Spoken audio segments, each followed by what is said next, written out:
Hai, welcome back to my channel.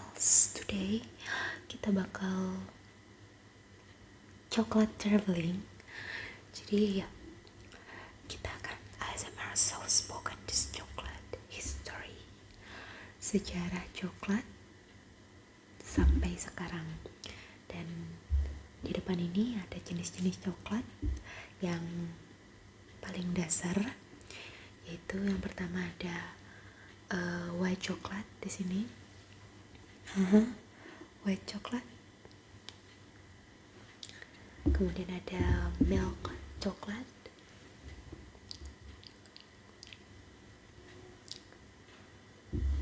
Dan ada dark coklat. Oke. Jadi yang pertama di sini adalah coklat history. Coklat itu ya mungkin kalian semua udah tahu ya, kalau coklat itu terbuat dari kakao atau terutama kakao. Dan pertama kali itu ditemukan di wilayah Amazon, utara Amerika Tengah. Dan biji coklat pada masa peradaban Aztec itu disebut dengan makanan para dewa. Jadi ya ini sebenarnya makanan mahal ya zaman dulu. Terus biasanya dipakai di acara keagamaan atau mungkin sebagai hadiah ya, sampai sekarang ya masih jadi hadiah. Lalu ada coklat ini kan menu yang mewah pada zaman dahulu di Mesoamerika, pada suku Maya kuno, Toltec dan juga Aztec. Biji kakao itu digunakan sebagai mata uang ya, jadi itulah kehebatan coklat. Pada awal abad ke-17 coklat menjadi minuman yang populer sampai sekarang ya, terutama bagi orang Eropa. Sepanjang itu coklat menyebar di kalangan elit di Eropa ya. Jadi pada waktu itu coklat itu dikonsumsi sebagai minuman, dan abad ke-19 coklat padat atau coklat bar seperti ini itu ditemukan. Dan hari ini coklat dapat dinikmati dari berbagai macam jenis hidangan. Oke, sambil nge-review, kita akan coba untuk ngerasain tekstur dari coklat putih ini, rasanya ya.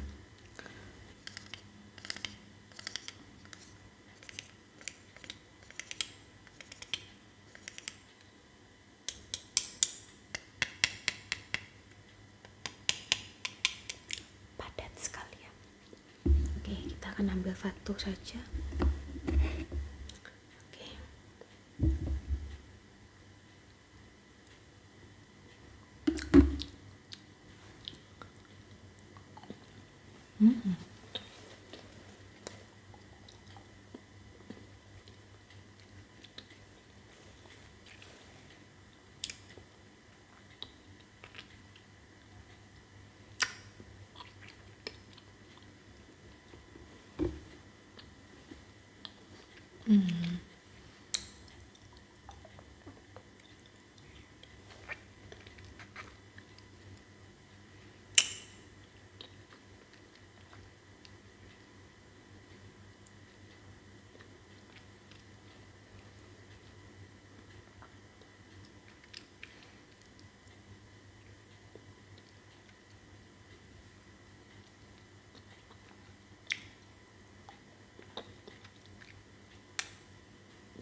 rasanya itu kuat akan susu, terus dia juga ada rasa asin-asinnya ya karena ada kacang metenya.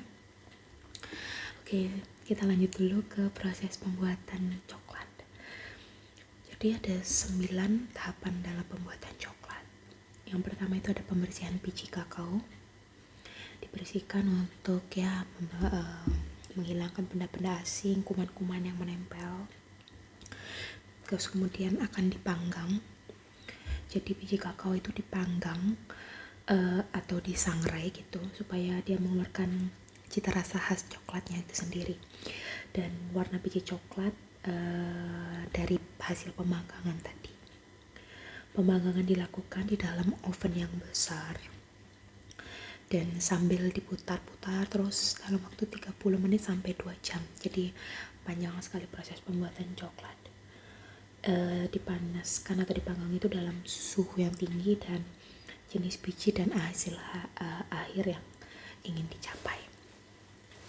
Pada akhir tahap ini cangkang luarnya atau kulit biji kakao ini akan pecah secara otomatis dan terpisah dari biji kakao.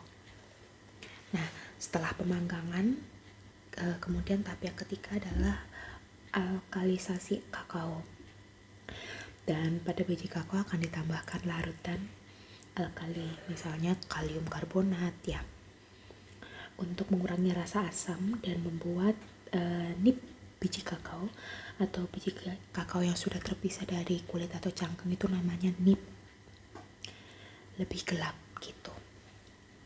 Nah, kemudian setelah kita melakukan alkalisasi, selanjutnya adalah penggilingan nibnya. Nah, nib kakao yang digiling dan ditumbuk akan membentuk massa coklat gitu, atau cairan coklat yang rasanya pahit. Nah, ini ya, jadi dari 3 jenis coklat yang ada di depan sini itu sebenarnya ada lagi satu ya, aku belum sempat nyari karena agak sulit. Ini white coklat, ini susu milk coklat ya, atau coklat susu. Dan dark coklat ada lagi yang 100% kakao atau raw coklat, yaitu ini. Jadi cairan coklat ini dapat diperas menjadi lemak kakao atau kakao bubuk, atau dicetak dan dipadatkan menjadi coklat yang pahit. Tapi kalau aku pribadi sih sebetulnya suka banget sama coklat yang pahit gitu. Tapi kalau manis juga gak masalah kayak gitu. Tapi enak tahu coklat pahit. Dari kalian ada yang suka coklat pahit atau enggak? Oke. Next stepnya adalah pencampuran. Jadi massa coklat dicampur dengan bahan-bahan lain seperti sukrosa, lemak kakao, dan zat pengemulsi. Ya, ini proses-proses pabrik begitu biasanya untuk menambah cita rasa coklat. Produsen juga biasanya menambahkan vanila atau susu ya, atau pasta kopi atau kacang sesuai keinginan. Nah, ini salah satu contohnya white coklat itu vanila dan susu. Oke. Campuran tersebut dicampur menjadi pasta coklat. Pasta coklat memiliki rasa yang enak tapi teksturnya masih kasar. Kemudian karena tadi masih kasar, kemudian akan dilakukan teknik penghalusan, dan dengan cara mengemulsi pasta coklat tadi menggunakan mesin quenching selama beberapa jam hingga berhari-hari. Jadi panjang banget proses pembuatan coklat yang betul-betul enak banget. Tujuannya untuk mengurangi kelembaban, hilangkan rasa asam ya, itu ya. Jadi sebetulnya sih mungkin kakao itu ada rasa asam-asamnya ya, tapi setelah proses panjang jadinya bisa sweet, bisa pahit gitu. Kemudian ada teknik tempering, teknik ke-7 ya. Tempering ini meliputi pemanasan, pendinginan, dan pemanasan kembali. Tujuan akhirnya di sini adalah warna coklat tidak berubah dan coklat tidak gampang meleleh gitu, kecuali kena suhu panas ya. Jadi biasanya coklat itu akan padat tapi mudah sekali dipatahkan kalau dia berada pada suhu ruang, dan agak sulit. Dan tekstur coklat itu kalau dari aku pribadi sih biasanya kalau masuk ke kulkas itu agak berubah teksturnya ya kalau misalkan langsung dimakan dalam keadaan dingin, tapi setelah beberapa waktu ketika udah di mulut itu menyesuaikannya. Jadi kalau aku pribadi sih lebih suka menyimpan coklat itu tidak di kulkas karena dia akan berubah teksturnya sih, atau mungkin ya beda perusahaan akan beda cara pengelolaannya sehingga lebih enak kalau disuruh ruang sih kalau aku itu ya. Pada hasil akhirnya dari tempering ini akan menghasilkan coklat yang lembut dan mengkilat. Kemudian baru ada step ke-8 yaitu pencetakan dan juga pengemasan. Ya, biasanya dimasukkan ke ruang pendingin dulu untuk betul-betul memperbaiki dan juga menyempurnakan teksturnya, dan ya akan didistribusikan sampai seperti yang ada di depan kita sekarang. Oke, itu proses pembuatan coklat dan juga sejarahnya. Ya, ini jenis-jenis coklat. Oke, ini sebenarnya masih ada ya beberapa jenis. Ada yang untuk coklat lelehan untuk kue, ada juga yang susu bubuk, ada juga yang berbagai macam teksturnya. Kalau yang ada di depan aku sekarang coklat untuk kita konsumsi langsung, untuk biasanya hadiah-hadiah Valentine atau mungkin hadiah-hadiah apapun itu yang langsung dimakan. Oke, jadi yang pertama itu adalah white coklat. Dia itu terbuat dari coklat halus yang berwarna gading pucat, yang terbuat dari mentega kakao yang tadi ya diproses pembuatan itu. Dia ada campuran gula, susu padat, dan juga terkadang vanila. Coklat putih ini sejatinya nggak mengandung biji kakao. Dia sejatinya tidak mengandung biji kakao yang ditemukan pada coklat-coklat lainnya.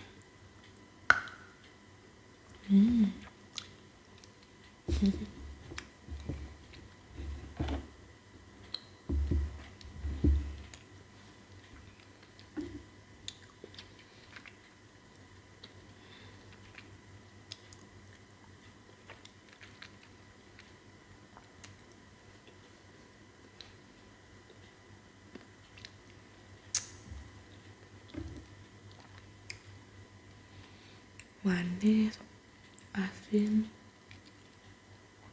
bercampur jadi satu di sini. So good.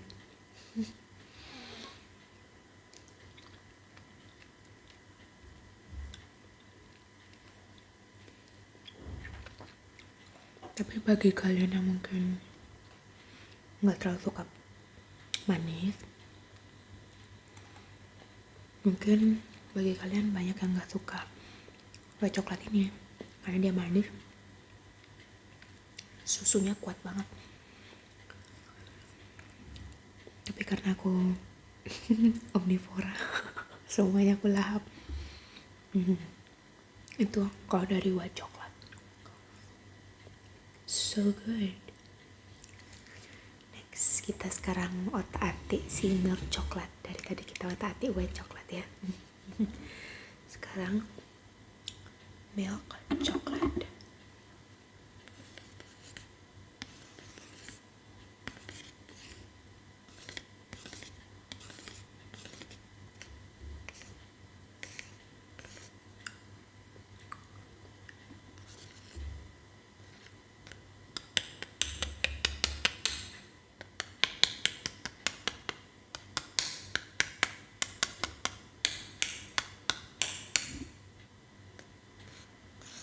Oke, yang selanjutnya di sini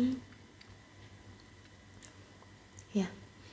Jadi coklat milk ini dia lebih gampang leleh ya. Ya, ini gampang banget leleh. Dipegang pakai tangan ya karena mungkin mengantarkan panas ya. Aku udah cuci tangan. Tenang aja. Coklat susu ini adalah coklat padat yang mengandung kakao. Nah, ini mengandung kakao, tapi ada gula dan susu. Dan coklat susu ini awalnya dijual sebagai minuman ya pada zaman pra-Columbus, dan setelah diperkenalkan juga ke Eropa Barat. Oke, kalau produsen utama coklat susu itu adalah Ferrero, Hershey, Mondelez, Mars, dan Nestle, guys. Ambil satu.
Kalau dari aku pribadi, susu coklat ini dia lebih cepat buat aus, lebih cepat buat dia kering di sini ketimbang susu coklat.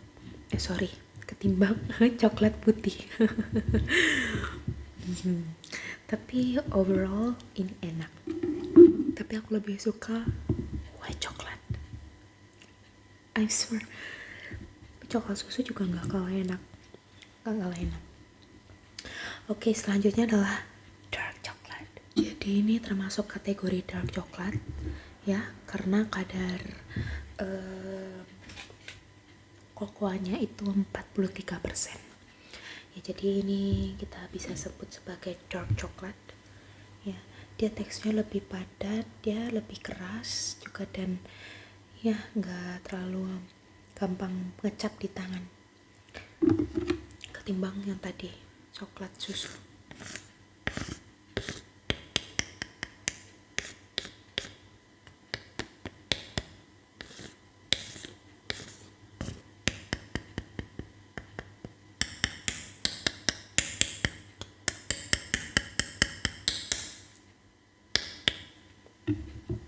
Oke, kita akan coba untuk patahkan ya. Oke.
Gue paling suka ini. Peringkat 2, ini 3. Jenis-jenis olahan coklat itu ada banyak banget di berbagai negara. Oke, jadi yang pertama itu jenis-jenis olahan coklat itu, yang pertama ada pralin. Jadi pralin ini hidangan coklat dari Belgia. Dan biasanya itu diisi dengan buah-buahan, karamel, ataupun krim.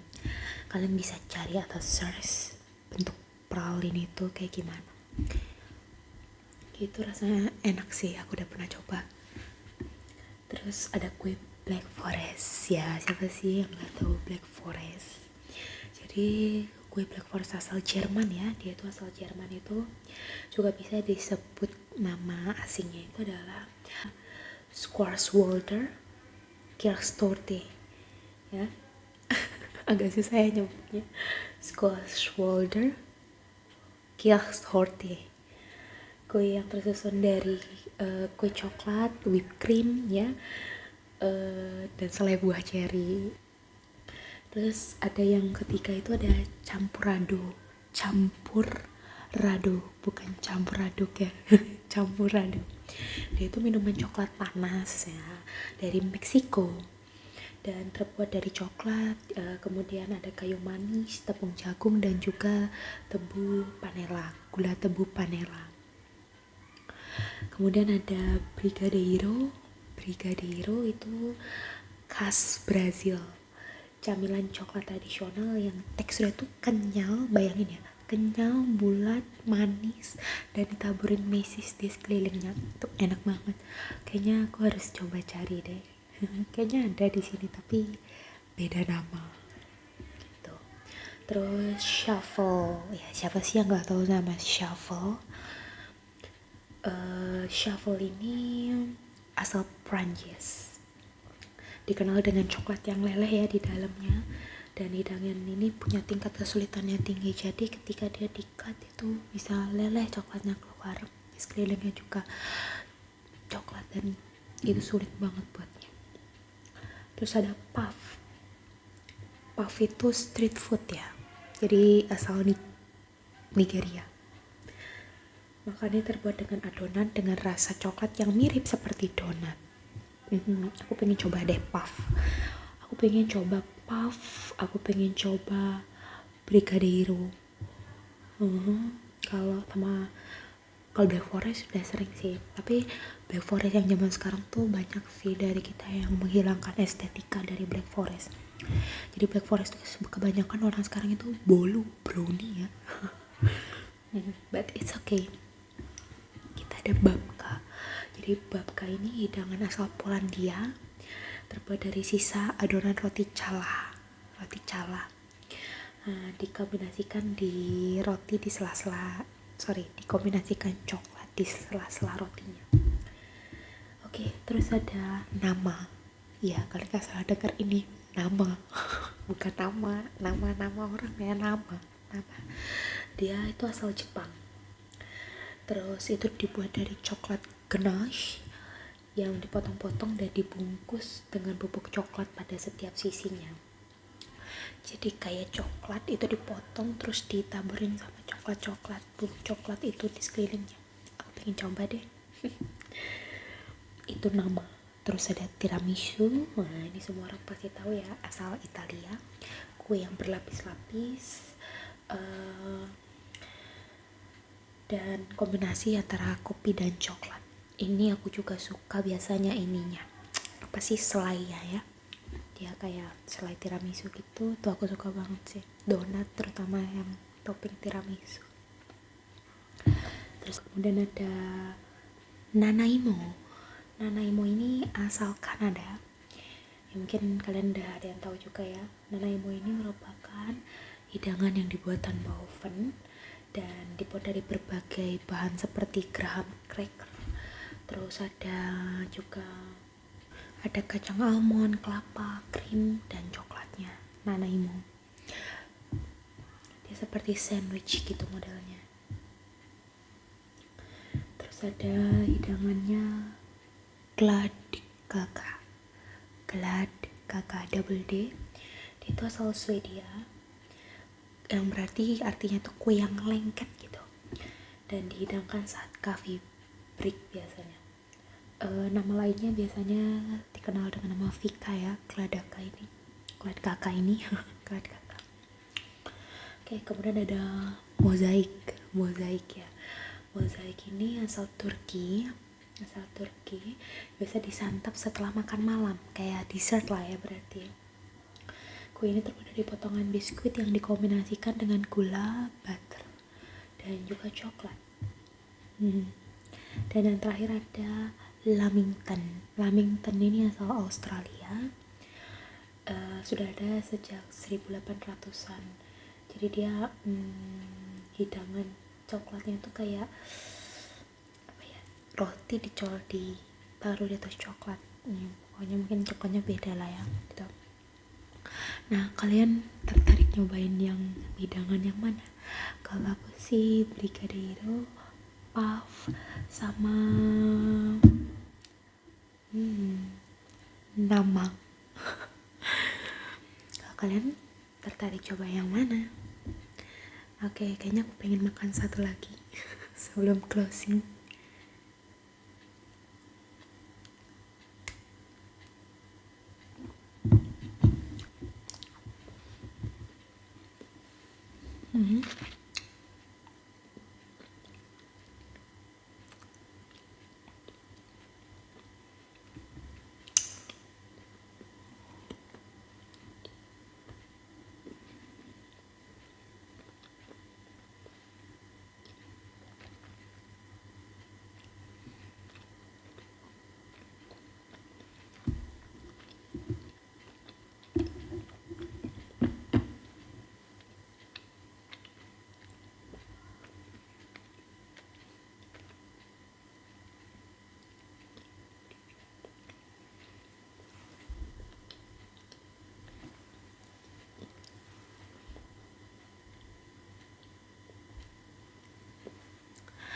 Oke, sekian untuk ASMR hari ini.